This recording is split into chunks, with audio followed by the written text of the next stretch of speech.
Hola.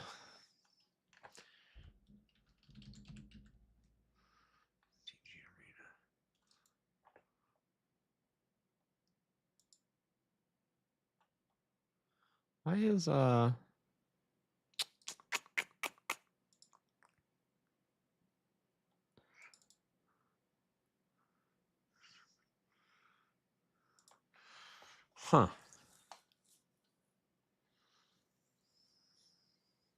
Sorry, I'm messing with something on the computer.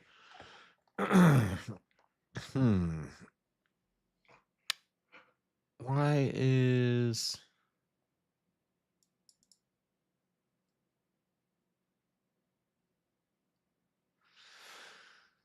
Give me a moment, ladies and gentlemen.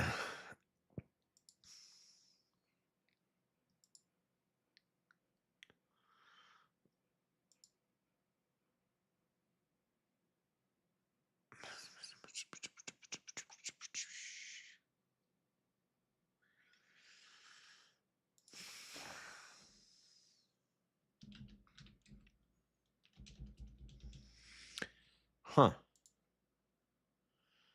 How's everybody doing today?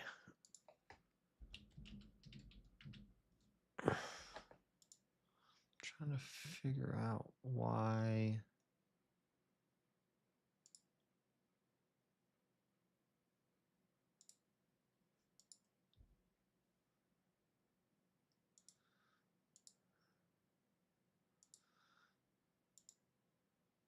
I feel like I downloaded Arena from Epic Games and it didn't work. You're early, Chuck. All right. Give me one moment.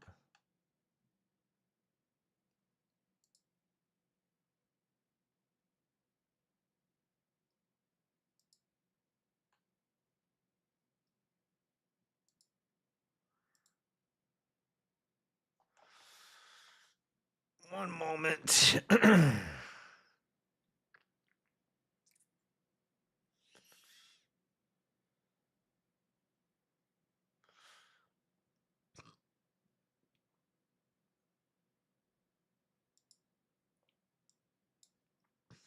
Ubisoft Connect.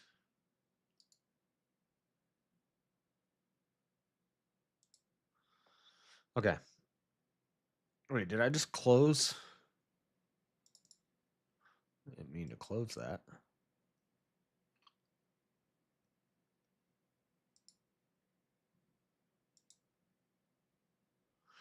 Okay. Minimize this. Okay, cool. All right. Let's share this out. We're going to be talking about Jezebel today. I was thinking about not doing a Bible study today and instead doing a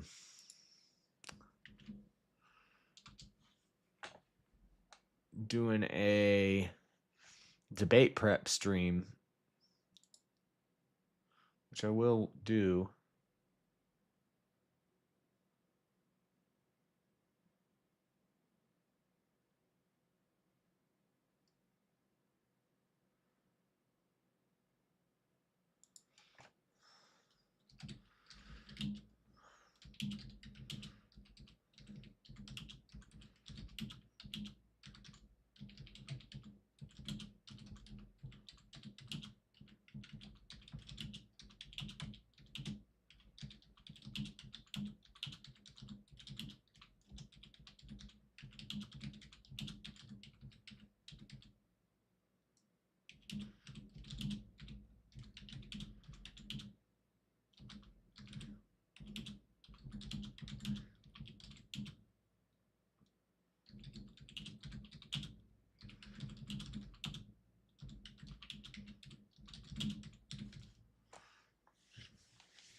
I got messages sent to me.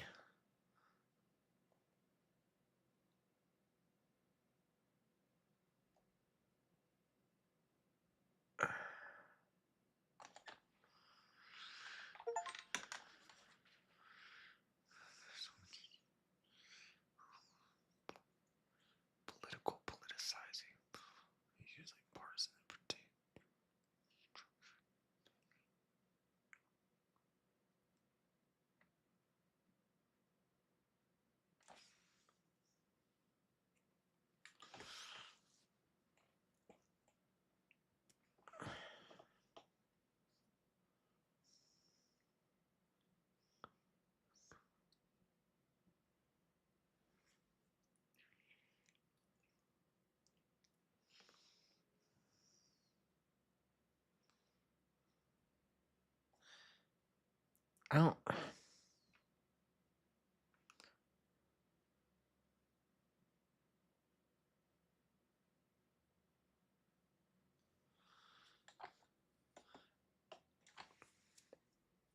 This is the same thing Mosman did in the last debate. He says this is the roadmap of the debate. Like as if I have to follow his structure of the debate. My goal is to argue against his structure. So he says, he gives me his definition of political. I don't agree with that definition, so I'm going to argue against that. Then he gives me a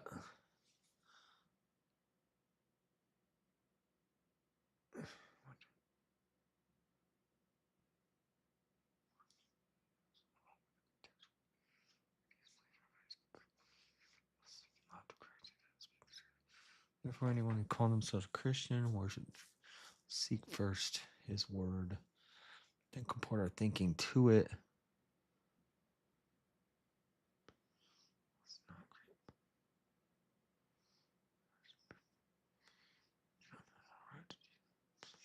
Fail to understand the gospel and create confusion to it by embracing ideas state in a political party or platform.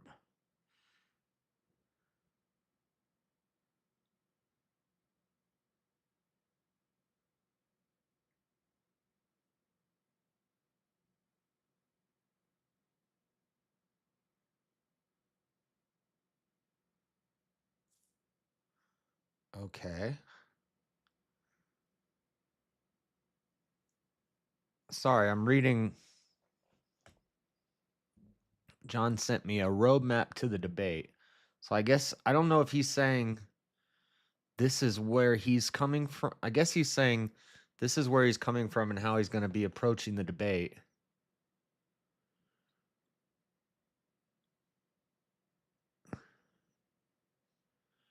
But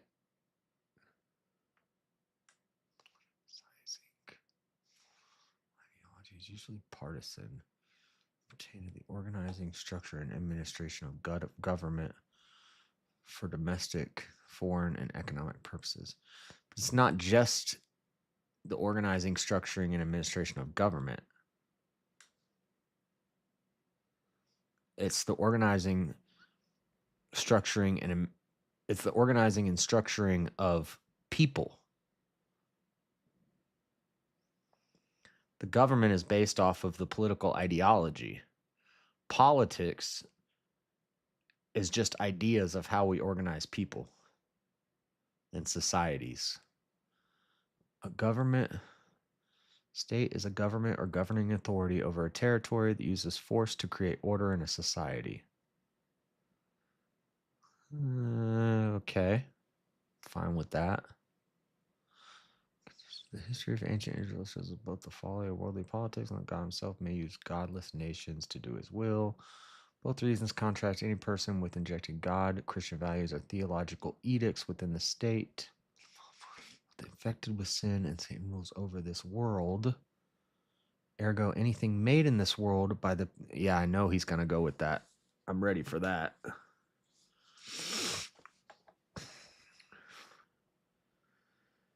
Yeah, this is kind of where I figured he would go. Be in the world, but not of the world. He's missing he's missing the first half of that, though.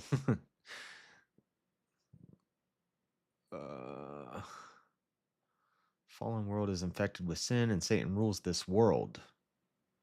Yeah, but he doesn't rule the people of this world. He doesn't rule the children of God, who are told in Romans 13, 1 through 7 to, well, we'll get in that when we do debate prep. I'm just now reading this. I just saw this. Under the government of sin and Satan, heaven, I hate the believers of Jesus who serve the gospel. These two kingdoms have different values, agendas. Furthermore, while one can be permitted to use immoral means, the other speaks directly against it. We cannot serve two masters as Christians. Here's a brief look at what I'm working on. Okay. I guess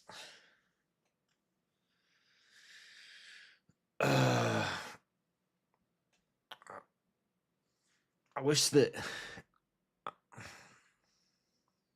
Okay. I hope he doesn't expect me to do this, to write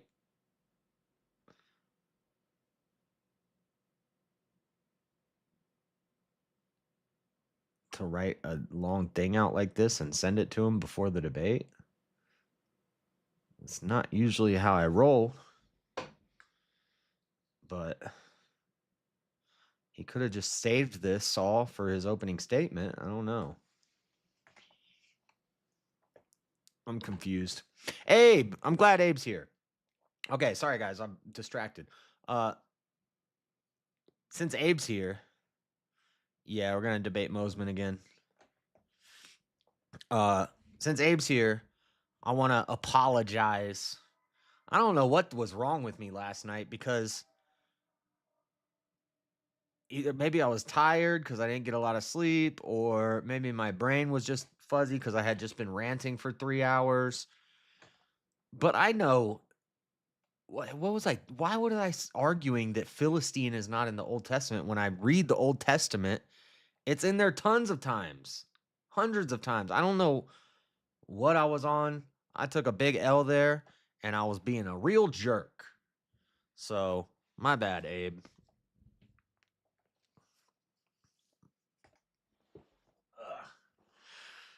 My bad. I don't know. That was stupid. I feel like a fool. I feel foolish. I felt foolish, and I was thinking about it all night because I don't like feeling like a fool. I was like, what was I saying? Philistines? For some reason, I thought Philistine was a New Testament word, but I've read it a million times in the Old Testament. So I don't know what. I don't know. I had a brain fart or something, and I felt dumb. Hold on one sec. I need water.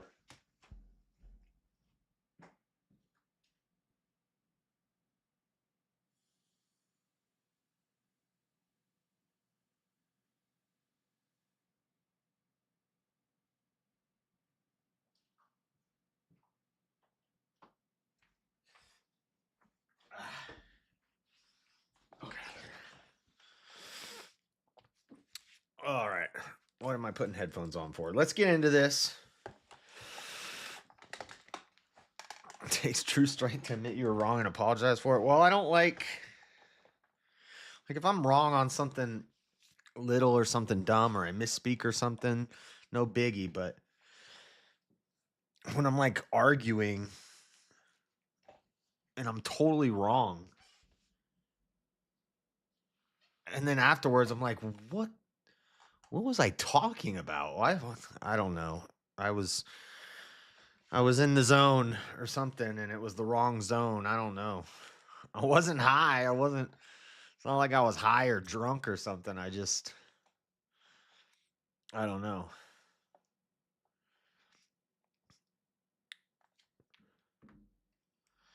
I think what threw me off is the Palestine Philistine connection, which I've never heard that, but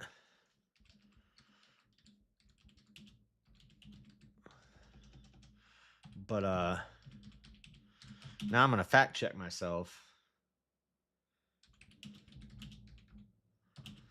I'm almost positive.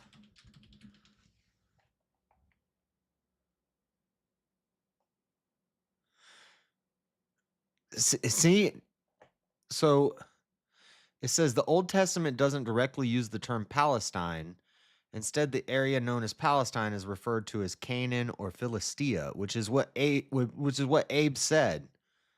But I swear we've mentioned it because I've read it and I've said, look, it even mentions Palestine. You know what it was? It was Gaza.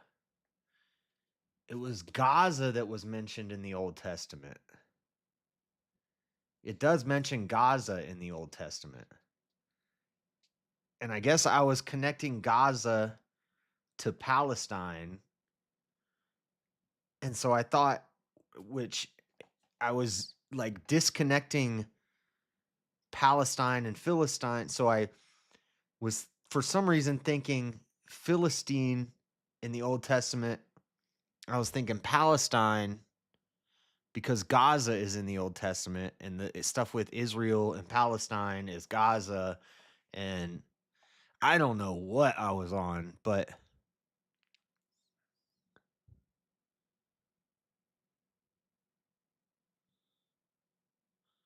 or maybe it's a translation thing because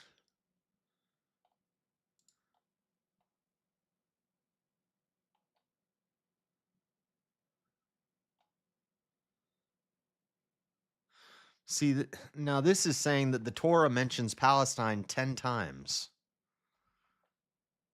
So maybe it's a translation thing. Maybe this Bible does translate it sometimes as Palestine cuz I swear I've seen Palestine in here as we've been doing these readings. Israel is never referred to as Palestine in the Bible. In the Old Testament, Palset appears in Exodus 15:14.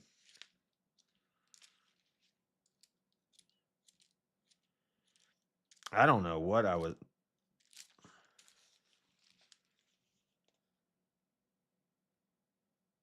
It does. It does. Okay, it says Palestina. So Exodus 15:14. Sorrow shall take hold of the inhabitants of Palestina. And maybe I read that as Palestine.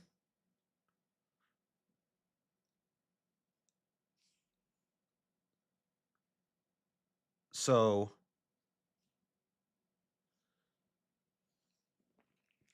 I think that's what threw me off. And it mentions Gaza. It mentions Palestina. But when I said Philistine is a New Testament word and it's not an Old Testament word, I don't know what the heck I was talking about. That was dumb. So you were in the zone, but it wasn't AutoZone. Yeah, I don't know. I don't know. And I don't even think Abe's here no more, so I don't even think he heard any of that. But anyway.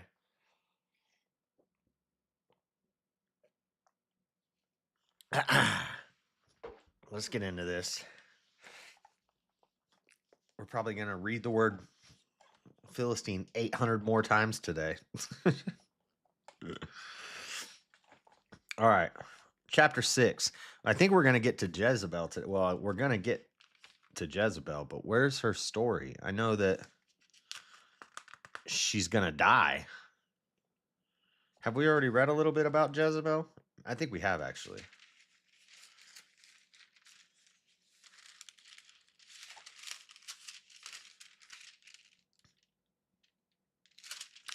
I can't remember.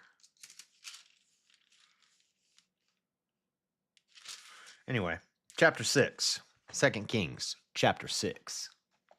Oh, wait. Hold on one second. Share that here. Let's share it here.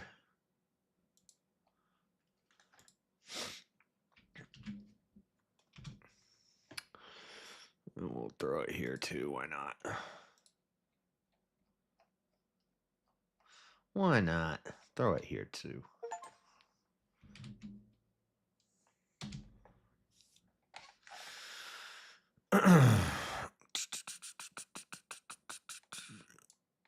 This goes over here.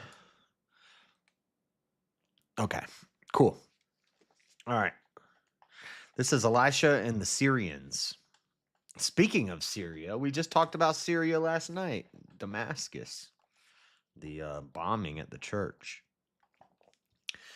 And the sons of the prophets said unto Elisha, Behold, now the place where we dwell with thee is too strait for us. Let us go, we pray thee, unto Jordan, and take thence every man a beam, and let us make us a place there where we may dwell. And he answered, Go ye. And one said, Be content, I pray thee, and go with thy servants. And he answered, I will go. So he went with them, and when they came to Jordan, they cut down wood. But as one was felling a beam, the axe head fell into the water, and he cried and said, Alas, master, for it was borrowed. Ooh, this is going back to Leviticus. Where it talks about if you borrow your neighbor's tool and you break it, how the law works. And the man of God said, "Where fell it?" And he showed him the place, and he cut down a stick and cast it in thither, and the iron did swim.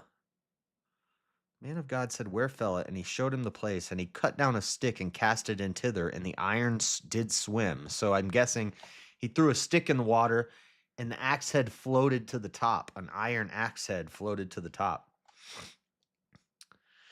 Therefore he said, "Take it up to thee." And he put out his hand and took it. Then the king of Syria warred against Israel and took counsel with his servants, saying, "In such and such a place shall be my camp." And the man of God sent unto the king of Israel, saying, "Beware that thou pass not such a place, for thither the Syrians are come down."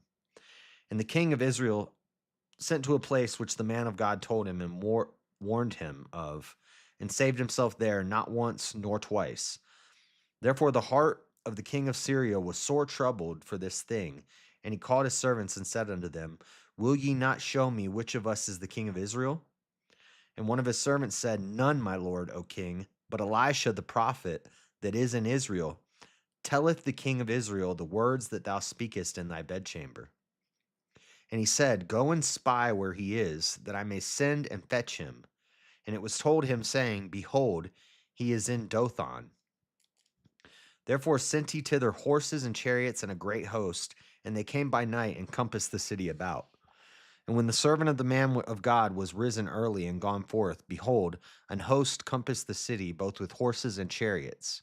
And his servant said unto him, "Alas, my master, how shall we do?" And he answered, "Fear not, for they that be with us are more than they that be with them." And Elisha prayed and said, "Lord, I pray thee, open his eyes that he may see." And the Lord opened the eyes of the young man, and he saw, and behold, the mountain was full of horses and chariots of fire round about Elisha. And when they came down to him, Elisha prayed unto the Lord and said, "Smite this people, I pray thee, with blindness." And he smote them with blindness according to the word of Elisha. And Elisha said unto them, "This is not the way, neither is this the city. Follow me, and I will bring you to the man whom you seek." But he led them to Samaria. And it came to pass when they were come into Samaria that Elisha said, "Lord, open the eyes of these men, that they may see." And the Lord opened their eyes, and they saw, and behold, they were in the midst of Samaria. So Elisha lied to them, and it's a good thing.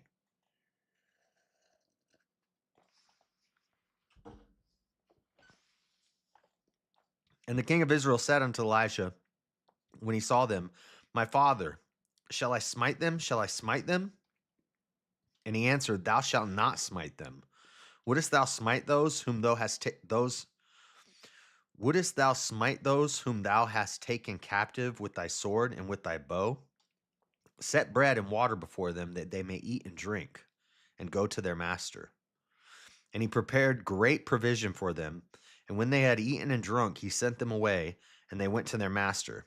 So the bands of Syria came no more into the land of Israel. And it came to pass after this. So this army was going to fight, was going to kill some people, and Elijah made them all blind and then led them to a different place, to Samaria. And then he gave them their vision back, and they're like, "Uh-oh, let's and somebody's like, kill him." And the king's like, "Nah, don't kill him. Feed him. Take care of him. We don't want to mess with this guy."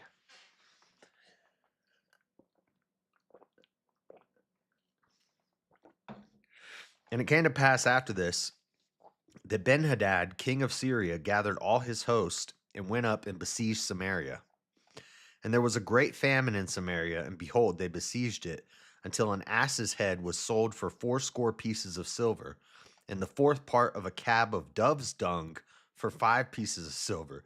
A fourth part of dove poop cost 5 pieces of silver. That's how hungry they were. They're paying for dove poop. And as the king of Israel was passing by upon the wall, there cried a woman unto him, saying, "Help, my lord, O king."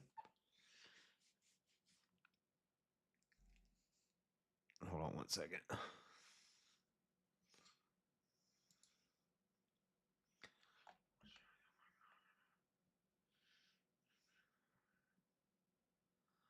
Anyone like talk to me? Debate. I would like to use it as a way to test my argument and new ideas.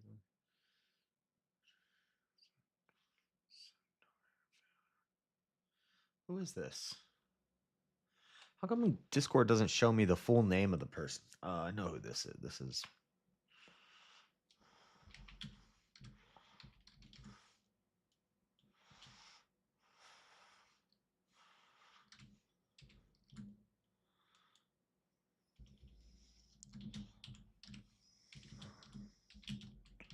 Hold on. I got a message.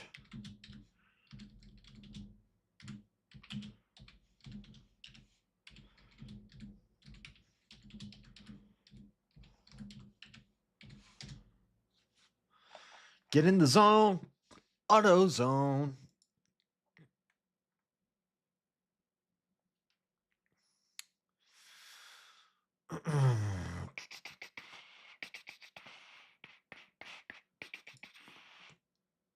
All right. Back to this. Okay, so the woman said unto the king, help, my lord, O king. And he said, if the Lord do not help thee, whence shall I help thee? Out of the barn floor or out of the winepress? And the king said unto her, what aileth thee? And she answered, this woman said unto me, give thy son, that we may eat him today, and we will eat my son tomorrow. I remember this story. I've talked about this story before. I've totally forgot about this story. This story is crazy. So they're starving in the village, and the lady's neighbor comes over and she says, hey, give me your kid so we can eat him.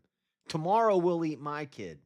First off, I'd be like, hey, if this is your great idea for how we're going to eat because we're hungry, if this is your great idea, why don't we eat your kid first? And then we can eat my kid tomorrow. Wink, wink, fingers crossed behind my back. Let's eat your kid first. Why we got to eat my kid first? This is your great idea. Oh, this story is wild. The king said unto her, what aileth thee? And she answered, this woman said unto me, give thy son that we may eat him today, and we will eat my son tomorrow. And also, I've heard people say before, the Bible doesn't ever tell you that cannibalism's bad. Yeah, it does. Yeah, this story doesn't go too well. So we boiled my son and did eat him. And I said unto her on the next day, give thy son that we may eat him. And she hath hid her son. She had her fingers crossed. You dumb, oh man, I'm about to cuss. You dumb woman. Why didn't you say, no, let's eat your kid first, and then we'll eat my kid tomorrow, fingers crossed, and then she hides her son? Why would you fall for this lady's trick? Your next door neighbor comes over and says, hey, let's eat your kid. Tomorrow we can eat my kid. And then they eat her kid. And then the next day, she goes to the neighbor's house, and the neighbor's like, well, my son's not here. I don't know where he went. I don't know. This is crazy. So we boiled my son and did eat him. And I said unto her on the next day, give thy son that we may eat him. And she hath hid her son, king. She hid her son from me. We're hungry. We ate my son. Can we eat her son now? And it came to pass when the king heard the words of the woman that he rent his clothes, and he passed by upon, he went,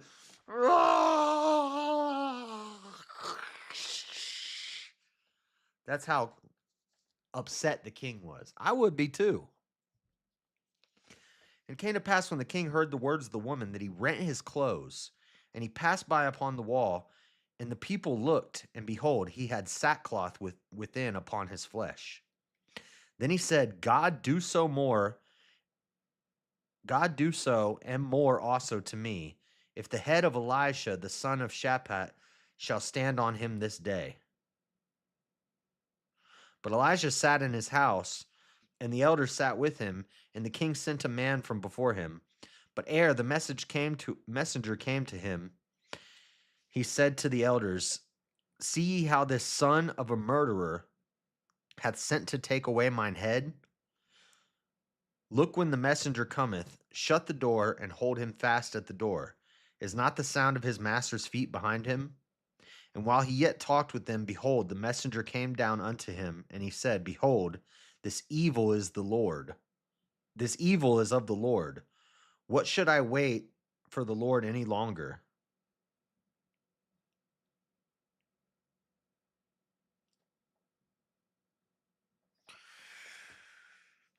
What? Hold on a second. We need this explained to us. 2 Kings 6.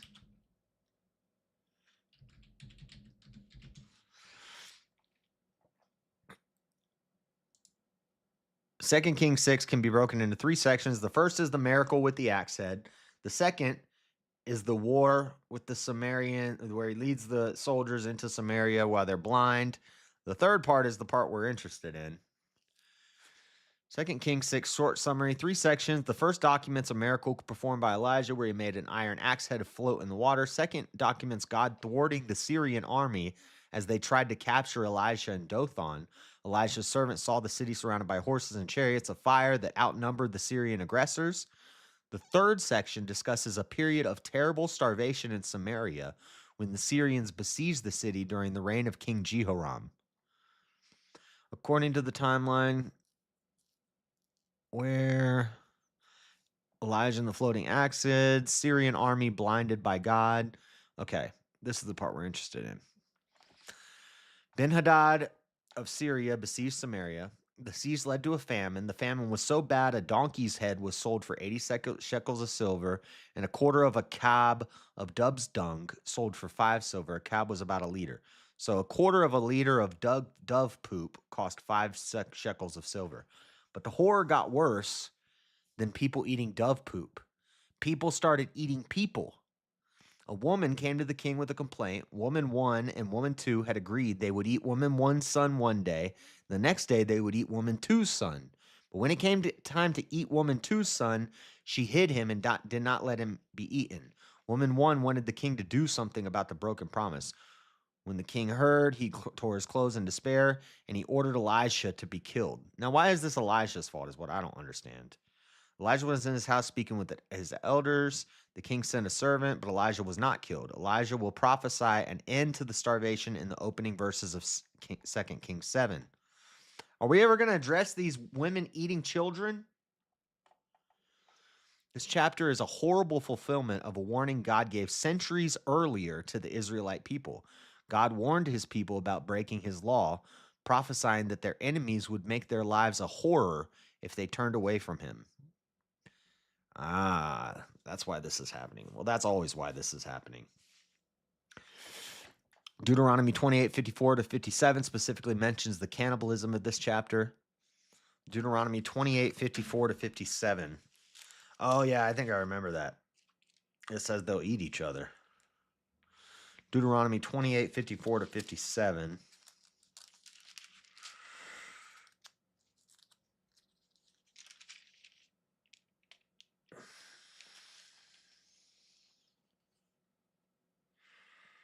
'54 to 57. I'm going to highlight this and I'm going to make a note. So the young man that is tender among you and very delicate, his eye shall be evil toward his brother and toward the wife of his bosom and toward the remnant of his children which he shall leave. So he will not give to any of them of the flesh of his children whom he shall eat, because he hath nothing left. He have nothing left him in the siege, and in the straitness wherewith thine enemies shall distress thee in all thy gates. So see, it's a prophecy. All the way back in Deuteronomy, it says this is going to happen. And sure enough, it happens. Okay. Deuteronomy 28:55.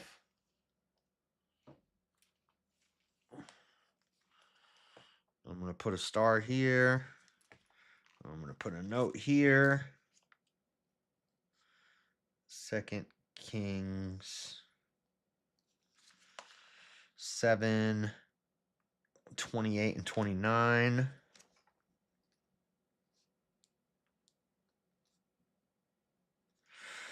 And then I'm going to put a star here. I'm going to say Deuteronomy, even though there's probably already notes.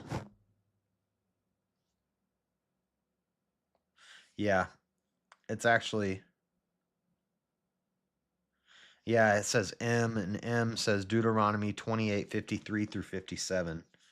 But I don't like these margin notes. I like writing my own notes. It helps me remember better. Deuteronomy 58, 28, 55. So this was foretold to them. This was prophesied to them that this was going to happen. But now chapter 7, Elisha is going to tell them about the end of the famine. Chapter 7, then Elijah said, hear ye the word of the Lord. Thus saith the Lord, tomorrow about this time shall a measure of fine flour be sold for a shekel, and 2 measures of barley for a shekel in the gate of Samaria. Then a Lord, on whose hand the king leaned, answered the man of God and said, behold, if the Lord would make windows in heaven, might this thing be? He said, what? He said, how is this going to happen? What, is God going to make windows in heaven that food is going to fall out of? How do you think this is going to happen, Elijah? And he said, behold, thou shalt see it with thine own eyes, but shalt not eat thereof. Since you doubt, you're not going to eat it. You're going to watch the food flow from heaven tomorrow, but you're not even going to eat any of it because you don't believe. And there were 4 leprous men at the entering in of the gate, and they said one to another, why sit we here until we die? If we say we will enter into the city, then the famine is in the city, and we shall die there. And if we sit still here, we die also. Now therefore come and let us fall unto the host of the Syrians. If they save us alive, we shall live, and if they kill us, we shall but die. And they rose up in the twilight to go into the camp of the Syrians. And when they were come to the uttermost part of the camp of Syria, behold, there was no man there. For the Lord had made the host of the Syrians to hear a noise of chariots and a noise of horses, even the noise of a great host. And they said one to another, lo, the king of Israel hath hired against us the kings of the Hittites and the kings of the Egyptians to come upon us. Wherefore they arose and fled in the twilight, and left their tents, and their horses, and their asses, even the camp as it was, and fled for their life. And when these lepers came to the uttermost part of the camp, they went into one tent, and did eat and drink, and carried thence silver and gold and raiment, and went and hid it, and came again and entered into another tent, and carried thence also, and went and hid it. So these guys are robbing the tents. These lepers who are outside of the city are robbing all the tents. You think a child would feed 2 women for more than... I was thinking the same thing, Chuck. They must have big appetites. I was thinking the same thing. Like, that lady was dumb. Like, she kind of deserves to have her kid eat, and if she's going to fall for that, first off, like, lady says, let's eat your kid. Tomorrow we'll eat my kid. I'd be like, let's eat your kid first, and it'll last us for like a week. We'll be good for a week off your son. He's fat. And then we can eat my son. The lady was dumb. She fell for the okey doke.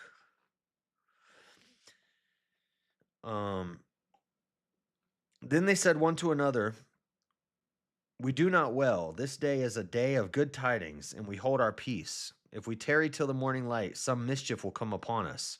Now therefore come, that we may go and tell the king's household. So they came and called unto the porter of the city, and they told them, saying, we came to the camp of the Syrians, and behold, there was no man there, neither voice of man, but horses tied and asses tied, and the tents as they were. And he called to the porters, and they told it to the king's house within. And the king arose in the night and said unto his servants, I will now show you what the Syrians have done to us. They know that we be hungry. Therefore are they gone out of the camp to hide themselves in the field, saying, when they come out of the city, we shall catch them alive and get into the city. And one of his servants answered and said, let some take, I pray thee, 5 of the horses that remain, which are left in the city. Behold, they are as all the multitude of Israel that are left in it. Behold, I say, they are even as the multitude of the Israelites that are consumed. And let us send and see. And they took therefore 2 chariot horses, and the king sent after the host of the Syrians, saying, go and see. And they went after them unto Jordan, and lo, all the way was full of garments and vessels which the Syrians had cast away in their haste. And the messengers returned and told the king. And the people went out and spoiled the tents of the Syrians. So a measure of fine flour was sold for a shekel, and 2 measures of barley for a shekel, according to the word of the Lord. So the Syrians disappeared. Where did the Syrians go? The Syrians fled into the hills, and they left all their stuff in their tents. So sure enough, the next day, they raided all the tents in the camp that were left empty, and they got all this barley and flour, and they got food. And the king appointed the Lord on whose hand he leaned to have the charge of the gate. And the people trode upon him in the gate, and he died, as the man of God had said, who spake with the king, came down when the king came down to him. So the king ended up dead, just like Elijah said. But everybody else got some food. And it came to pass that the man of God had spoken to the king, saying, 2 measures of barley for a shekel, and a measure of fine flour for a shekel shall be tomorrow about this time in the gate of Samaria. And the Lord answered the man of God and said, now behold, if the Lord should make windows in heaven, might such a thing be? And he said, behold, thou shalt see it with thine eyes, but shalt not eat thereof. And so it fell out unto him, for the people trode upon him in the gate, and he died. I guess he got trampled.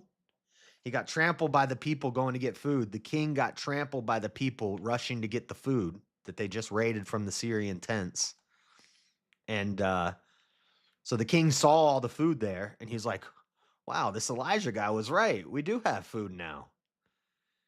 I would have been like, oh man, his prophecy came true. We have food. Yay. Oh, wait. Wait, he also said that I was going to die before I ever get to eat it. And then he turns around and all the people are like, food. And they trample over him. They trode over him. And he died before he ever got to eat the food.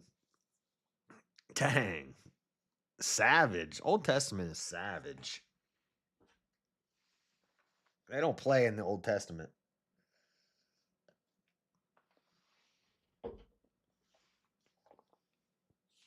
Chapter 8. Then spake Elijah unto the woman, whose son he had restored to life, saying, arise and go thou and thine household, and sojourn wheresoever thou canst sojourn.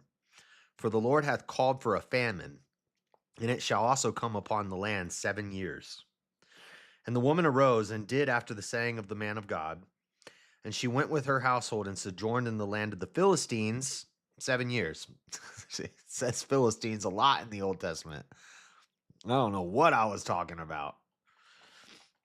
And it came to pass at the 7 years' end that the woman returned out of the land of the Philistines, and she went forth to cry unto the king for her house and for her land.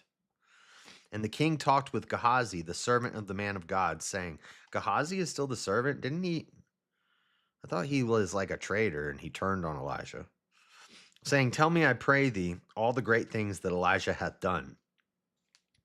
And it came to pass, as he was telling the king how he restored a dead body to life, that behold, the woman whose son he had restored to life cried to the king for her house and for her land. And Gehazi said, my lord, O king, this is the woman, this is her son, whom Elijah restored to life. And when the king asked the woman, she told him. So the king appointed unto her a certain office, saying, restore all that was hers, and all the fruits of the field, since the day that she left the land, even until now.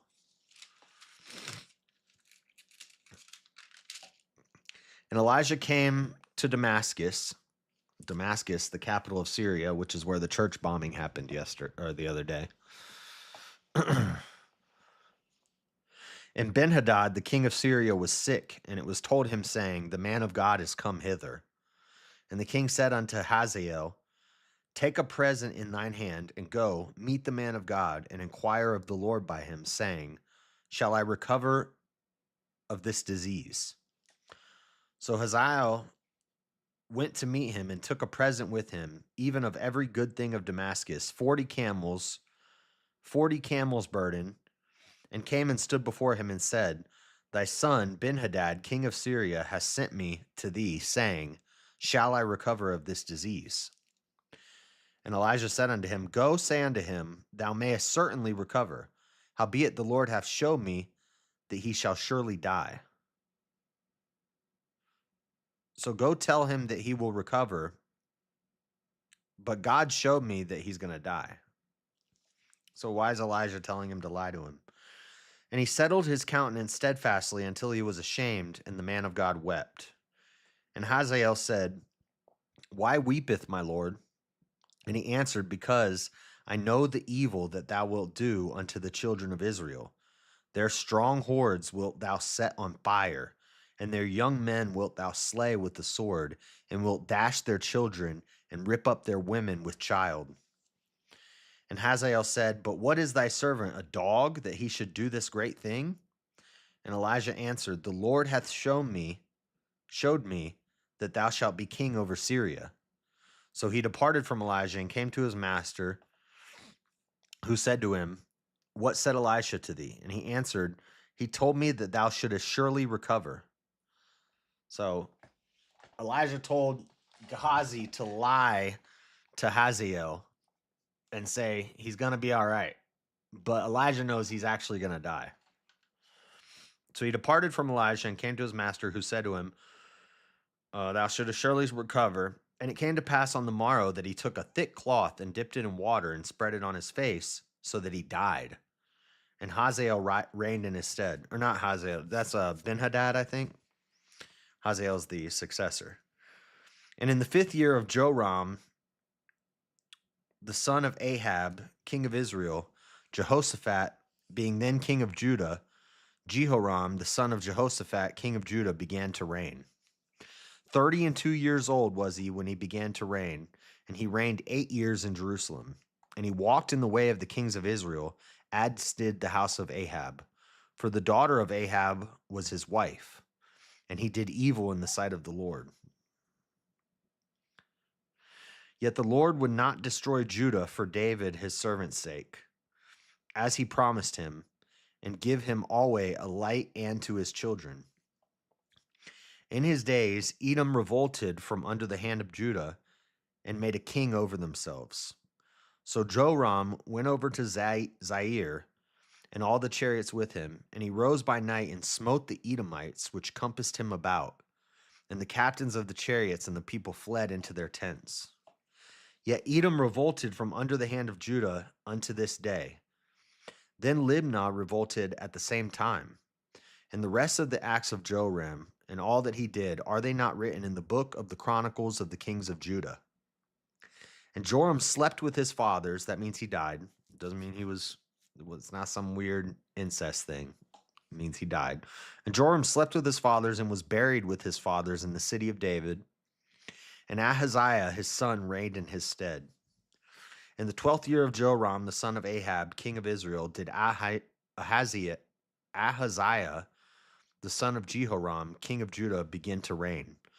22 years old was Ahaziah when he began to reign, and he reigned 1 year in Jerusalem, and his mother's name was Athaliah, the daughter of Omri, king of Israel. And he walked in the way in the house of Ahab, and did evil in the sight of the Lord, as did the house of Ahab. For he was the son-in-law of the house of Ahab. And he went with Joram, the son of Ahab, to the war against Hazael, king of Syria, and Ramoth Gilead. And the Syrians wounded Joram. And King Joram went back to be healed in Jezreel of the wounds which the Syrians had given him at Ramah when he fought against Hazael, king of Syria. And Ahaziah, the son of Jehoram, king of Judah, went down to see Joram, the son of Ahab, in Jezreel because he was sick. There's so many names. So many tough names. It's difficult. Chapter 9. Jehu anointed king of Israel over Israel. We're going to read a couple more chapters, 2 more chapters. Hold on, let's look at a summary of chapter 8 because that was convoluted. There are a lot of names and it's hard to follow.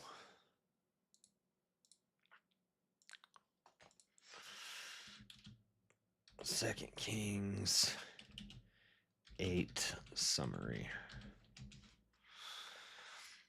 2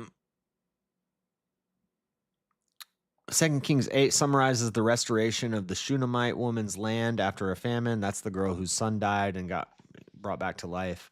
The prophecy of Hazael's ascension to the Aramean throne and his subsequent murder of Ben-Hadad. And the reigns of Jehoram and Ahaziah in Judah. The chapter highlights God's care for those who serve him, the consequences of disobedience, and the fulfillment of prophecy. The Shunammite woman's restoration. The chapter begins with the Shunammite woman who Elijah had previously helped, returning from a 7-year famine in Philistia to reclaim her land. She appeals to the king, who, upon hearing her story from Gehazi, restores her prophecy. Elijah travels to Damascus and prophesies to Hazael, a servant of the Aramean king Ben-Hadad, that he will become king and inflict great suffering on Israel. Hazael later murders Ben-Hadad to seize the throne, fulfilling Elijah's prophecy. The chapter then shifts to Judah, detailing the reign of Jehoram, also known as Joram. He does evil in the sight of the Lord, but God refrains from destroying Judah because of his covenant with David. The narrative concludes with a brief reign of Ahaziah, Jehoram's son, who also does evil in the eyes of the Lord. Okay, so it's just a little lineage there, a little chunk of kings. Chapter 9. And Elijah the prophet called one of the children of the prophets and said unto him, Gird up thy loins, and take this box of oil in thine hand, and go to Ramoth Gilead. And when thou comest thither, look out there Jehu, the son of Jehoshaphat, the son of Nimshi, and go in and make him arise up from among his brethren, and carry him to an inner chamber. And take the box of oil and pour it on his head, and say, Thus saith the Lord, I have anointed thee king over Israel. Then open the door and flee, and tarry not. So the young man, even the young man the prophet, went to Ramoth Gilead. And when he came, behold, the captains of the host were sitting, and he said, I have an errand to thee, O captain. And Jehu said, Unto which of all us? And he said, To thee, O captain. And he arose and went into the house, and he poured the oil on his head, and said unto him, Thus saith the Lord God of Israel, I have anointed thee king over the people of the Lord, even over Israel. And thou shalt smite the house of Ahab thy master, that I may avenge the blood of my servants, the prophets, and the blood of all the servants of this Lord at the hand of Jezebel. Jezebel's back. For the whole house of Ahab shall perish, and I will cut off from Ahab him that pisseth against the wall, and him that is shut up and left in Israel, all the men. And I will make the house of Ahab like the house of Jeroboam, the son of Nebat, and like the house of Baasha, the son of Ahijah. And the dog shall eat Jezebel in the portion of Jezreel, and there shall be none to bury her. And he opened the door and fled. Then Jehu came forth to the servants of his Lord, and one said unto him, Is all well? Wherefore came this mad fellow to thee? And he said unto them, Ye know the man and his communication. And they said, It is false. Tell us now. And he said, Thus and thus spake he to me, saying, Thus saith the Lord, I have anointed thee king over Israel. Then they hasted and took every man his garment, and put it under him on the top of the stairs, and blew with trumpets, saying, Jehu is king. So Jehu, the son of Jehoshaphat, the son of Nimri, conspired against Joram. Now Joram had kept Ramoth Gilead, he and all Israel, because of Hazael, king of Syria. But King Joram was turned to be healed in Jezreel of the wounds which the Syrians had given him when he fought with Hazael, king of Syria. And Jehu said, If it be your minds, then let none go forth nor escape out of the city to go to tell it to Jezreel. So Jehu rode in a chariot and went to Jezreel, for Jordan lay there, and Ahaziah, king of Judah, was come down to see Jordan. And there stood a watchman on the tower of Jezreel, and he spied the company of Jehu as he came, and said, I see a company.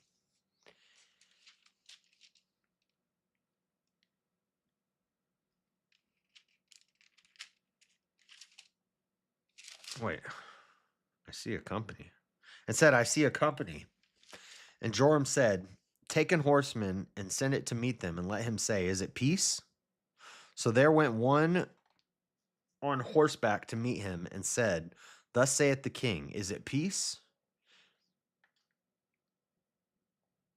And Jehu said, What hast thou to do with peace? Turn thee behind me. And the watchman told, saying, The messenger came to them, but he cometh not again. Then he sent out a second on horseback, which came to them, and said, Thus saith the king, Is it peace? And Jehu answered, What hast thou to do with peace? Turn thee behind me. And the watchman told, saying, He came even unto them, and cometh not again. And the driving is like the driving of Jehu the son of Nimshi, for he driveth furiously. And Joram said, Make ready.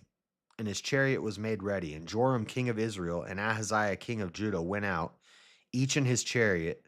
And they went out against Jehu to meet him in the portion of Naboth the Jezreelite. And it came to pass when Joram saw Jehu that he said, Is it peace, Jehu? And he answered, What peace, so long as the whoredoms of thy mother Jezebel and her witchcrafts are so many? And Joram turned his hands and fled, and said, Ahaziah, there is treachery, O Ahaziah. And Jehu drew a bow with his full strength and smote Jehoram between his arms. And the area went out at his heart and sunk down in his chariot. Then said Jehu to Bidkar his captain, Take up and cast him in the portion of the field of Naboth the Jezreelite. For remember how that when I and thou rode together after Ahab his father, the Lord laid his burden upon him. Surely I have seen yesterday the blood of Naboth and the blood of his sons, saith the Lord. And I will requite thee in this plat, saith the Lord. Now therefore take and cast him into the plat of ground, according to the word of the Lord. But when Ahaziah the king of Judah saw this, he fled by the way of the garden house, and Jehu followed after him and said, Smite him also in the chariot. And they did so at the going up to Gur, which is by Idliam, and he fled to Megiddo and died there. And his servants carried him in a chariot to Jerusalem and buried him in his sepulchre with his fathers in the city of David. And in the 11th year of Joram, the son of Ahab, began Ahaziah to reign over Judah. And when Jehu was come to Jezreel, Jezebel heard of it, and she painted her face and tired her head and looked out at a window. Tired her head. 15. Attired. She covered her head. And as Jehu entered into the gate, she said, Had Zimri peace? Who slew his master? And he lifted up his face to the widow and said, Who is on my side? Who? And there looked out to him 2 or 3 eunuchs. And he said, Throw her down. So they threw her down, and some of her blood was sprinkled on the wall and on the horses, and he trode her underfoot. So he trampled Jezebel.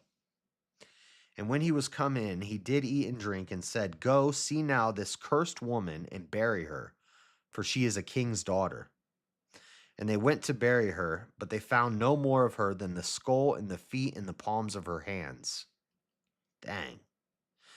Wherefore they came again and told him, and he said, This is the word of the Lord, which he spake by the servant Elijah the Tishbite, saying, In the portion of Jezebel shall dogs eat the flesh of Jezebel, and the carcass of Jezebel shall be as dung upon the face of the field, in the portion of Jezreel, so that they shall not say, this is Jezebel.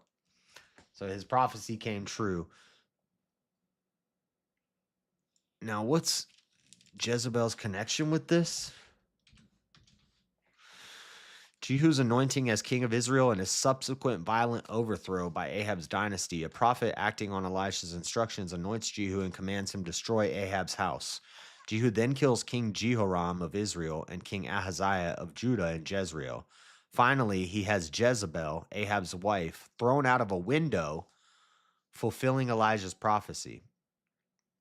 Thrown out of a window and stomped on by horses?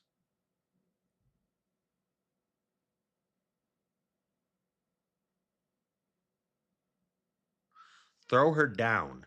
So they threw her down, and some of her blood was sprinkled on the wall and on the horses as he trode her underfoot.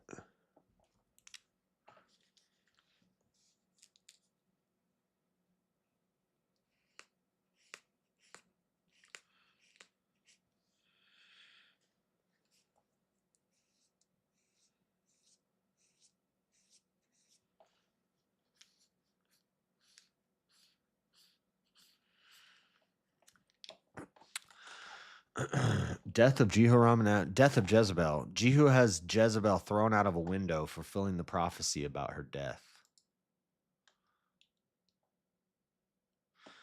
I forgot what Jezebel did that was so wrong.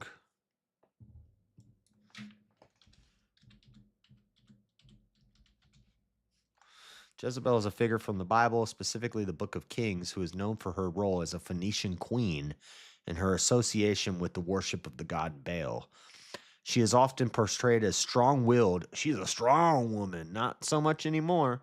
Even ruthless woman who challenged the worship of the Israelite god Yahweh and clashed with the prophet Elijah. So, yeah, Jezebel had problems with Elijah, but now Elisha handles that. In modern usage, the name Jezebel is sometimes used as a pejorative term for a manipulative, immoral, or promiscuous woman. Jezebel, Phoenician princess who married King Ahab. She actively promoted the worship of Baal and Asherah, foreign deities, leading to conflict with the prophets of Yahweh.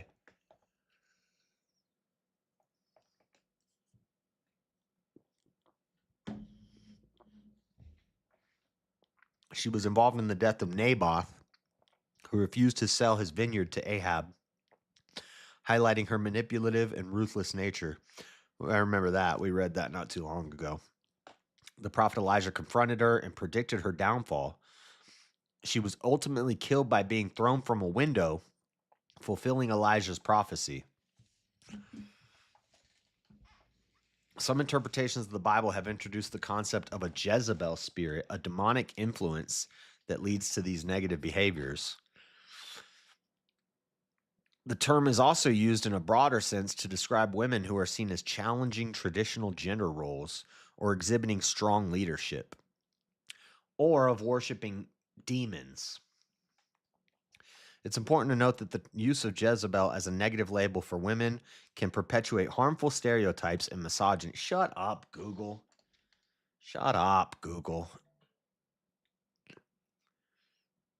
If I call a woman a Jezebel, it just means I want to throw her out of a window. It's not a harmful stereotype or misogyny. What are you talking about? All right. We're going to read one more chapter, and then we're going to look at a few verses relating to the debate. One day this week, we'll have to do a full debate stream because I got a bunch of videos. Actually, let me do something real quick. I need to move some bookmarks.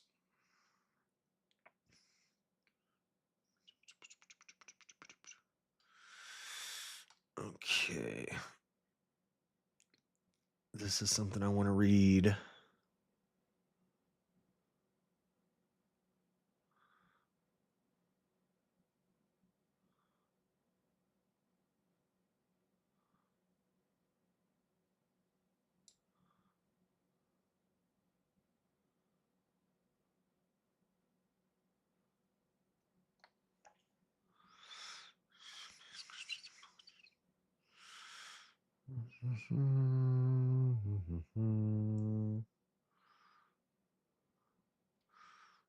1 second.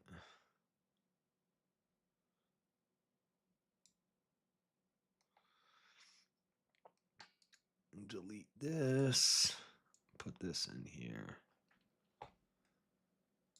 And then I need to put all these videos in here. We got one more chapter to go. I'm so tired. I'm so tired.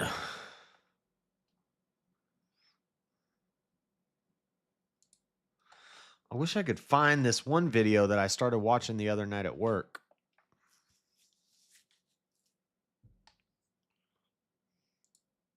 You are tithing your spices, mint. Today I want to talk just broadly. The tragedy of human history. You are tithing your spices, mint, dill, and cumin, but you've neglected the more important matters of the law: justice, mercy, and faithfulness. You should have practiced the latter. Justice. Law. That's Jesus saying that. I believe that's Matthew 23. Jesus even went after politicians himself. Who were the politicians in his day? The Pharisees, right? You say, well, they're the religious leaders. Yes, but they were also the political leaders. Some of them were on the Sanhedrin, the Jewish ruling council, kind of their Supreme Court, because Rome delegated most of the day-to-day political activity to this body, this Supreme Court. And they were on this court, so they made judgments. They enforced the law. These were the politicians. And what did Jesus say to them in Matthew chapter 23? By the way, if you think Jesus was always a sweet guy, you have not read Matthew chapter 23. Matthew is John's favorite.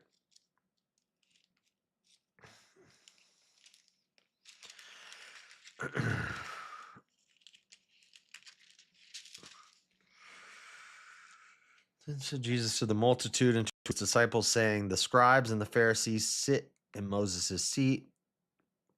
All therefore, whosoever they bid you, observe and do. But do not ye after their works, for they say and do not. For they bind heavy burdens and grievous to be borne, and lay them on men's shoulders, but they themselves will not move them with one of their fingers. But all their works they do for to be seen of men. They make broad their phylacteries and enlarge their borders of their garments, and love the uppermost rooms at feasts and the chief seats at the synagogues, and greetings in the markets, and to be called of men, Rabbi, Rabbi. Oh, this is called no man Father. But be not ye called Rabbi, for one is your master, even Christ, and all ye are brethren. And call no man your father upon the earth, for one is your Father which is in heaven. Neither be ye called masters, for one is your master, even Christ. But he that is greatest among you shall be your servant. And that's politicians. That's the way it should be. That's the way a political system should be ran. A government should be ran, is that the politicians work for us. The greatest among us are our servants. Trump is our servant. And whosoever shall exalt himself shall be abased, and he that shall humble himself shall be exalted. But woe unto you, scribes and Pharisees, hypocrites! For ye shut up the kingdom of heaven against men. For ye neither go in yourselves, neither suffer ye them that are entering to go in. Woe unto you, scribes and Pharisees, hypocrites! For ye devour widows' houses, and for repentance make long prayer, therefore ye shall receive the greater damnation. Woe unto you, scribes and Pharisees, hypocrites! For ye compass sea and land to make one proselyte. And when he is made, ye make him twofold more the child of hell than yourselves. Woe unto you, ye blinded guides, which say, whosoever shall swear by the temple, it is nothing. But whosoever shall swear by the gold of the temple, he is a debtor. Ye fools and blind, for whether is greater, the gold or the temple that sanctifieth the gold? And whosoever shall swear by the altar, it is nothing, but whosoever sweareth by the gift that is upon it, he is guilty. Ye fools and blind, for whether is greater, the gift or the altar that sanctifieth the gift? Whoso therefore shall swear by the altar sweareth by it, and by all things thereon. And whoso shall swear by the temple sweareth by it, and by him that dwelleth therein. And he shall swear by heaven, sweareth by the throne of God, and by him that sitteth thereon. Woe unto you, scribes and Pharisees, hypocrites, for ye pay tithe.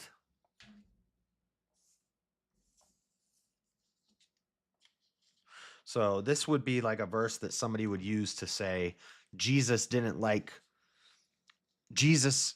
Christianity and politics don't mix because of this verse right here. But I don't think that's good exegesis.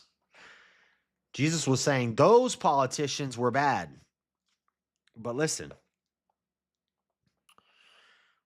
woe unto you, scribes and Pharisees, hypocrites, for ye pay tithe of mint and anise, cumin, and have omitted the weightier matters of the law, judgment, mercy, and faith.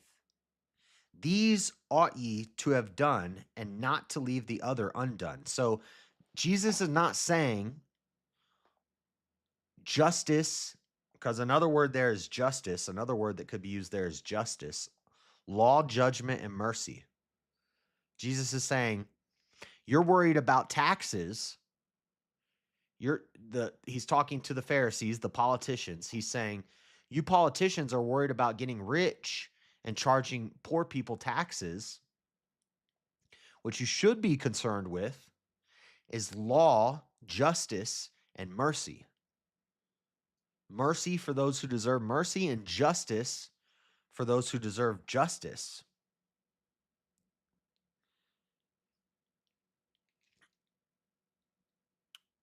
Ye blind guides, which strain at a gnat and swallow a camel.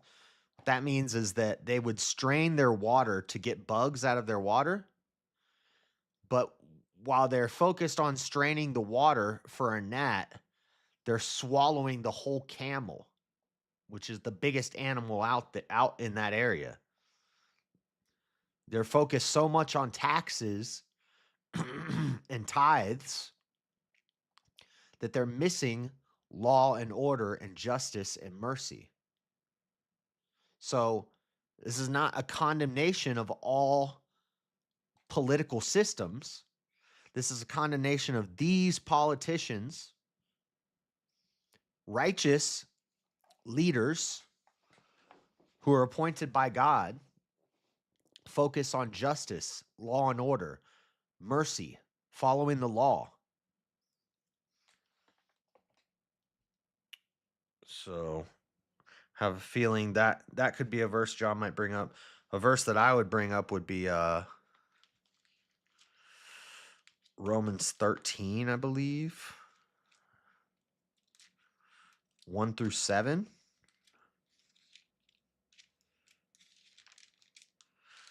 Let every soul be subject unto the higher powers, for there is no power but God. The powers that be are ordained of God. Whosoever therefore resisteth the power, resisteth the ordinance of God. And they that resist shall receive to themselves damnation. For rulers are not a terror to good works, but to the evil wilt thou then not be afraid of the power? Do that which is good, and thou shalt have praise of the same. The rulers, the judges, the kings, the presidents, the governors, the politicians, the captains of militaries, if you do the right thing, you will love them. If you're evil and you're doing the wrong thing, you will fear them. There's no reason to be afraid of righteous government if you're a righteous person. The rulers are not a terror to good works, but to the evil wilt thou then not be afraid of the power? Do that which is good, and thou shalt have praise of the same. For he is the minister of God to thee for good. The rulers are the ministers of God to the good. But if thou do that which is evil, be afraid, For he beareth not the sword in vain, for he is the minister of God, a revenger to execute wrath upon him that doeth evil. Wherefore ye must needs be subject, not only for wrath, but also for conscience sake.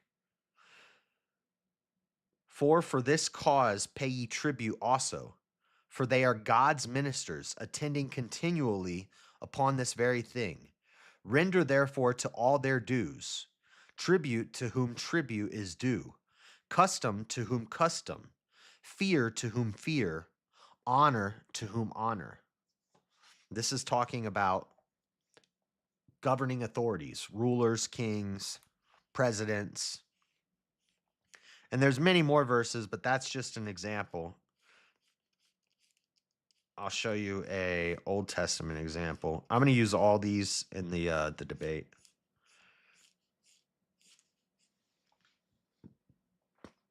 Next, we're going to go to Daniel 2:20 through 22, I think. I'm going off memory here. And I'm not great with remembering the verse numbers. I think it's Daniel 2:20 through 22. And I've got a whole buttload of verses, but there's also Jeremiah. I put it in my phone. I think it's Jeremiah 13.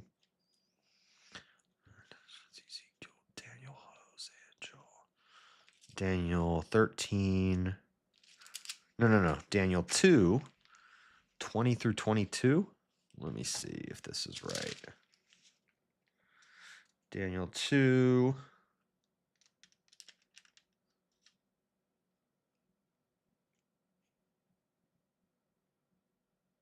Yep. Daniel 2:21. 20 and 21. Daniel answered and said, Blessed be the name of God forever and ever, for wisdom and might are his. And he changeth the times and the seasons. He removeth kings and setteth up kings. He giveth wisdom unto the wise and knowledge to them that know understanding. He removes kings and he sets up kings. God does.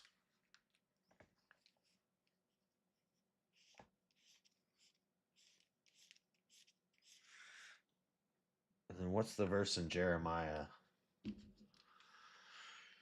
Let me see if I took the note down.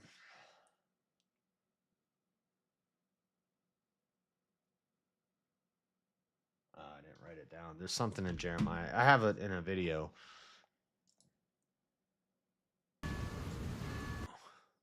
You are tithing your spices, mint, dill, and cumin, but you've neglected the more important matters of the law. In today's video, I'll answer your question, how should a Christian view politics? Okay, this is from Got Questions, and it just has a bunch of verses. So I'm going to save this, and we'll review some of these videos later when I do an official debate prep stream. And we're also going to review Mosman's debate with Andrew Wilson about Christian anarchy. The debate, I'm actually studying Christian anarchy right now. John sent me a bunch of books. I'm gonna look into those in a stream, but right now I've just been listening to videos. Like I listened to an hour-long video, and I got a little twist that I'm gonna throw into the debate.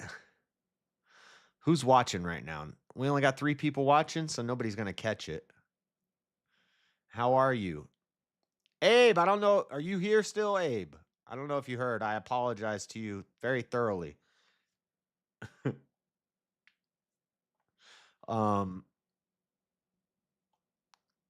Since there's only 3 people here, I'll let you in on a little secret. I'm going to concede that Christian anarchy is a completely acceptable stance. That Mosman's right. Christian anarchy is the way. I'm totally fine with Christian anarchy. I think the Bible supports it.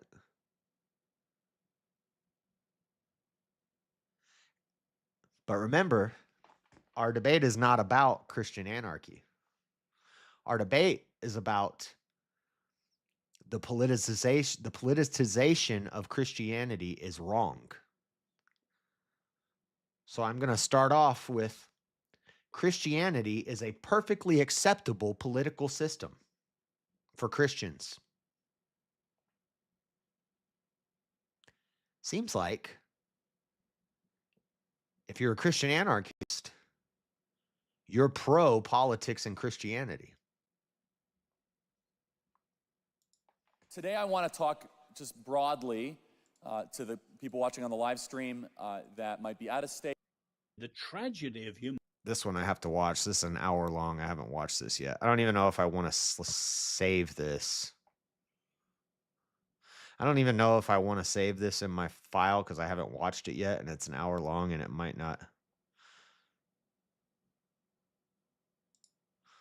This is the part I want to listen to. Hey man, are you looking for a new We'll go over these videos later. Right now, I'm just putting them all in a folder. American Christians just detach from politics and just keep our heads down. You know, if you look at the first century Christians, they were not going around trying to get people to be involved in politics. So why? No, they were anarchists. They were Christian anarchists. Well, actually, they were more like Christian communists. There was no idea of property rights. They shared everything. But guess what? Whatever they were doing, it was a political system. It was a way that they organized society, their society. Why, you know, maybe we shouldn't do that either. I'd love to hear your comments on that. Well, that's an interesting question because I hear that all over the country. I just need to be faithful in my small corner. I'm not going to be bothered about the country as a whole. Why is that disastrous? Well, for two reasons. First, we're called to be salt and It's defeatist. light, and those are symbols of penetration and engagement. Salt and light. We are the salt of the world and we are the light of the world. Salt and light change their surroundings. They change. Being the salt of the earth means the salt soaks into the meat. It preserves the meat. It flavors the meat. The light of the earth. Light and darkness illuminates the darkness. If we're the salt of the earth and the light of the earth, and we're just hiding in a corner somewhere, afraid to get involved in anything, like, I don't think Christians should get involved in this. If God's giving you the gift of oration or leadership or wisdom, you ought use that to be the salt and the light of the earth and get involved. That's what your calling is. You've been called to be a leader. You've been called to be maybe a king or a president or a governor. God has given you that gift to use it. I have a message from John here, and he uses what I use this all the time. I always say in the world, but not of the world. It's in the song that I play in my opening to my Monday night show. I'm in the world, but not of it. I praise God every day and I love it. In the world, but not of the world. So he's saying politics are of the world, so we shouldn't be involved in politics. Politics are also in the world. Being not of the world doesn't mean that we don't take part in the world. We live in the world, and we need to be the salt and the light in the world while we're here. So yes, we should get involved in politics if that's our calling. It's not for everybody.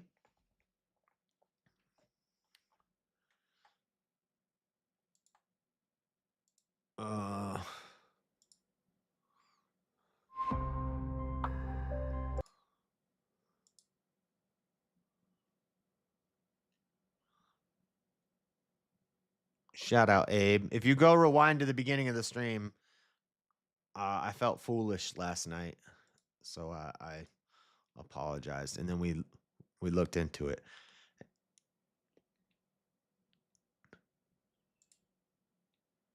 It doesn't say Palestine in the Old Testament. It says Palestina, and it says Gaza, and I think that's what I got confused. And for some reason, I don't know. I had a brain fart last night. I was being dumb, but my bad. Save this. And then what else? And then I listened to this video. I haven't finished listening to it, but this is what is Christian anarchism? I've been listening to this. So I'm just gonna, if Christian anarchy gets brought up in the debate, I'm just gonna concede. That's a perfectly acceptable. I see the exegesis. I see how it makes sense. It all makes sense to me now. I get it. I might even convert to Christian anarchy. That's what I'm going to say in the debate. For the sake of the debate, that's what I'm going to say. But guess what? That's a political system. So I don't have to argue against Christian anarchy. I can totally, for the sake of the debate, I can totally get on John's side and say Christian anarchy is the best way to live our lives. But that's a political system. That's Christian. That's the politicization. I can't say that word. Politicization.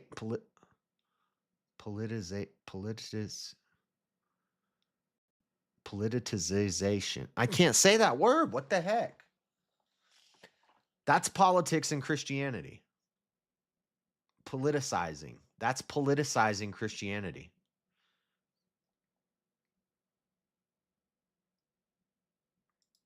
But I am just been listening to this. I listened to most of this video, and he makes some good points about the first century Christians. They didn't have a sense of personal property, things like that. But they were just doing a different form of politics than what the government was doing. Politicization.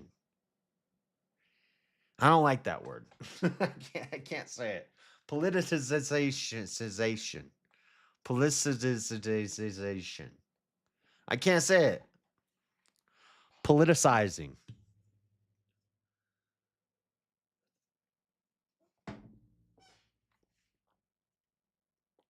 So I'm just going to give him Christian anarchy. For the sake of the debate, I'm going full Christian anarchist, guys. Anything he says about the benefits of Christian anarchy and how that's the preferred way that we should live our lives, I'm just going to nod my head and agree and say, you're right. You're right. I agree. But guess what? That's politics and Christianity. That is a political system that you are choosing based off of your Christian values. Your theology is informing your political ideology, which is the way it ought to be.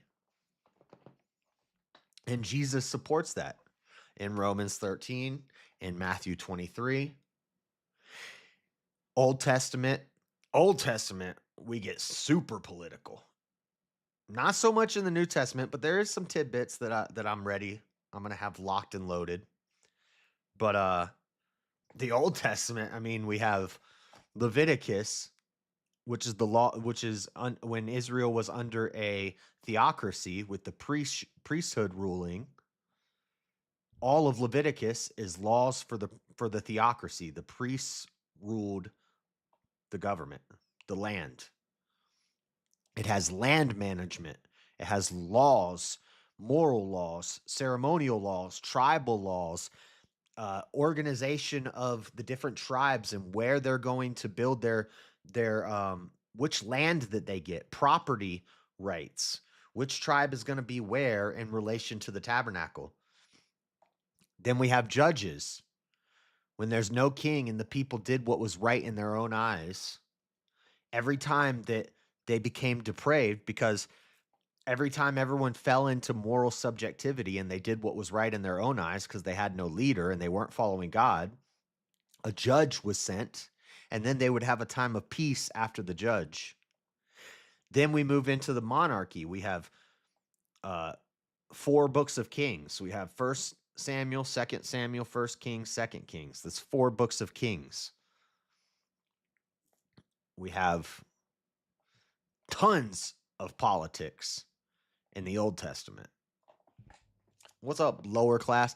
Oh, is that the person they were telling me to check out your channel last night? Here, I'm glad you're in the chat so that I can just click on it to get to your channel. Is it possible to get sober? It is possible. I've done it. A lower class take on Big Pharma. You don't got a lot of content. You must be a little newer, but it looks cool. So these are both topics that I like talking about. So I will have to I'll have to check it out. I'll hit subscribe and check it out later. You do lives? Oh, you do a lot of lives. Okay. Hey, you have a one of your thumbnails that says open panel has your thumbnail has me on my video is on your screen. That's pretty cool. Lives. I have also gotten sober. Well, I still drink some beer. But compared to what I used to do like 5 years ago, is way better.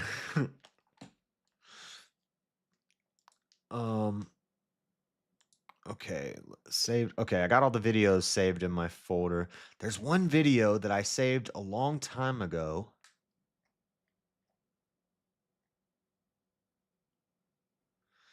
And I keep trying to find it and I can't find it. Oh, I found it. Major supplier of legitimacy for the imperial court.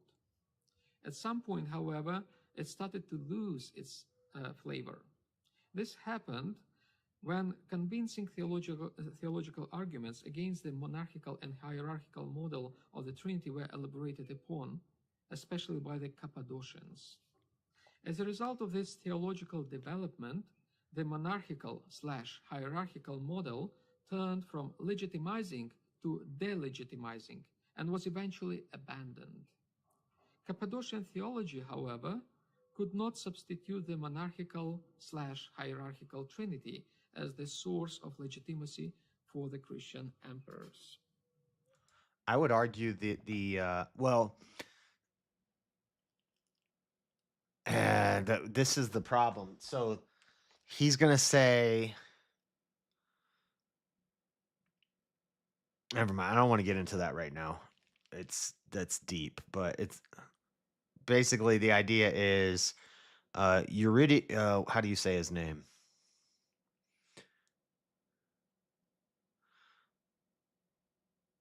Where is it? Eusebius. Eusebius was not a church father. He was considered a church historian. Some people would consider him a church father, but most people don't consider him a church father. He was more of a church historian. But he's the one. People say Charles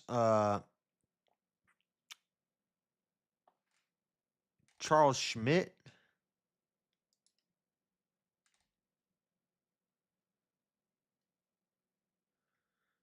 Carl Schmidt.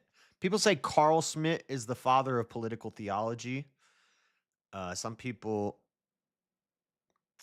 people say Carl Schmidt is the father of political theology.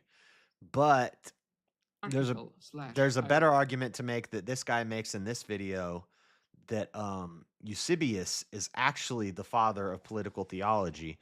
And he is not a church father, but he's a church historian from the 3rd century. And he started political theology because he basically supported Constantine, and he said that Constantine was sent by God, and basically Constantine was the rightful leader of Rome, because God said so. And because of this, it ended up leading to the Byzantine Empire. And Eusebius had a big part in the Nicene Creed.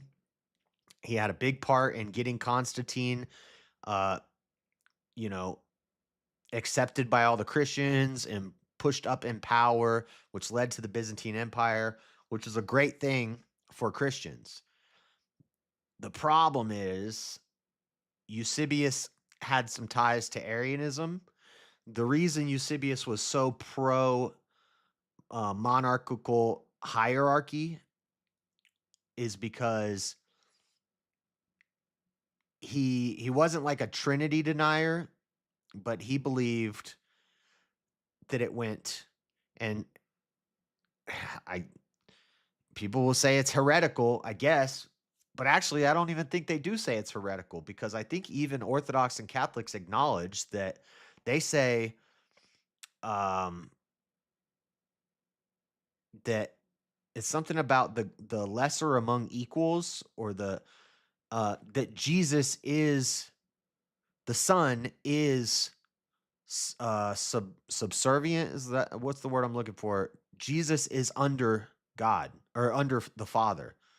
They'll say Jesus is God, but Jesus is also submits to the Father. We see it. Jesus submits to the Father. He says it himself. He submits to the Father. And the Son submits to the Father. God's order is God over Christ, over man, over woman, over children. So Eusebius said that is an example of a hierarchy. It's a patriarchal hierarchy with God at the top, then Christ, then the man, then the woman, then the child. That's a hierarchy. That's politics. That's politics in Christianity. And so Eusebius pushed political theology in order to gain Constantine popularity among Christians, which leads to the Nicene Council, which leads to the Byzantine Empire, which is a very good thing. The problem is Eusebius was never considered a church father because he had ties with Arianism, and that's what they didn't like about him. But I would argue he did great things for Christians because of that, and I would argue he's right, that Jesus does submit to the Son submits to the Father. The order of God. God said this. I didn't. I'm just God over Christ, over man, over woman, over child. The Father is over the Son. And I think Catholics and Orthodox kind of accept this. They have a way of explaining it. They say that he's the lesser among equals or something. It's the same thing with popes and bishops and stuff, that there's like a lesser among equal. It doesn't make any sense to me, but beer is awesome. if that was during the SLC shooting, I tuned in for a minute. No, I think it was from last night. But anyway, I'm gonna have to read more about this, and we'll do more of a debate prep stream later. For now, I think we've got sidetracked, and I'm tired, so I'm gonna stop at chapter 9, or we're at chapter 10. I was gonna read chapter 10, but we read about Jezebel's death, so I think we are good for today on that. We got a little preview of what we're gonna talk about in the debate prep. We're gonna go through those videos. We're gonna read through some stuff about Eusebius. We're going to read through some stuff about Christian anarchy, and I'm going to look into some of these authors that John sent me and take some notes on them. I'm going to take a bunch of notes. I'm going to make my idea web. So 1 or 2 days this week, we won't do the Bible study. Maybe we do the Bible study today. Tomorrow we'll do debate prep. Next day we'll do Bible study. Then Friday we'll do debate prep, or probably play some Black Myth Wukong while we review the Andrew and Mosman debate. So this week is prep week, taking notes, organizing my thoughts. And then next week, I probably won't stream, but I'll be writing my opening next week. And then that gives us like a week just to fine tune the later arguments, come up with some questions, think about the best arguments against it. So that's why I'm learning about Christian anarchy. Thank you, JSW, on your audiobook streaming the Bible. Okay. Abe Dinkus, control freak, slayed his first debate. I'm proud of my dude. Now that he's not in the middle of something, I hope everybody here is having a wonderful day and continues to do so throughout the week. Yeah. But I'm going to head out. Yeah. I'm going to keep gathering stuff that I need to read about. And then tomorrow we'll do debate prep. We'll watch a bunch of these videos, read some of this stuff, take some notes. I got to collect all the pertinent Bible verses. I've got a little list going. And then once we get a bunch of them together, I'll pick the best ones.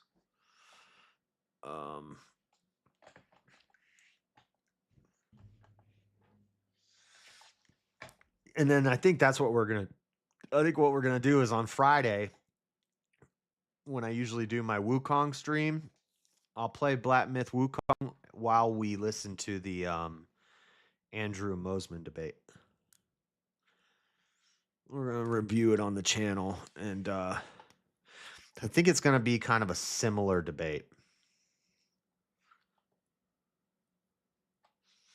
The only difference is I'm going to concede to Christian anarchy that it's the best thing for Christians. And then I'm just going to argue, but that's a political system. So Christian anarchy is the way to go. But guess what? That's politics and Christianity. So all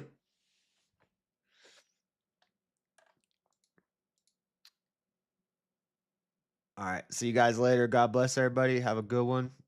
I'm not going to do a raid. There's only a couple people here, but I'll talk to you guys tomorrow. I'm out. God bless. Peace.